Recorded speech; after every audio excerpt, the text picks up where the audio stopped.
The Women's Center in Marquette counsels victims of sexual assault every day. Counselors say there are likely more victims who haven't spoken out about their abuse for fear they'll be scrutinized. In tonight's Up Close report, TV6's Ashley Kirkland hears one woman's story of how she was treated after being sexually abused. She asked we kept her identity concealed for her protection. As more women accuse America's favorite dad, Bill Cosby, of rape, the story has struck a nerve with a woman now living in Marquette who knows all too well the horror of sexual abuse. It is a very lonely place to be because no one supports you. Her abuser, a man she once loved. He physically and sexually tortured Sandy and her 2 children, a boy and a girl, for 3 years. He only served 6 years of a 12-year sentence. I knew in my gut that I would have to physically show, and nobody was going to believe how he was treating us. Disclosure is a very hard thing for a victim to do in the first place.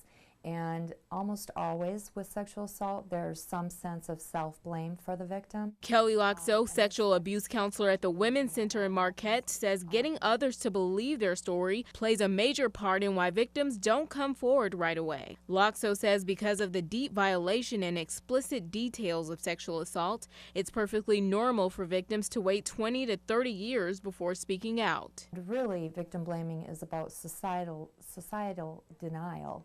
It's easier for society to also blame the victim than to admit that maybe somebody that they too trusted has betrayed their trust. Statistics provided by the Women's Center show 98% of the time accusers are telling the truth. There are times where alcohol or drugs have been introduced into the situation and people have made bad choices, but by and large, if someone reports a sexual assault, by and large, there was a sexual assault. Many victims like Sandy are left with the scarlet letter, feeling abandoned by their loved ones and failed by the system. You lose your best friends.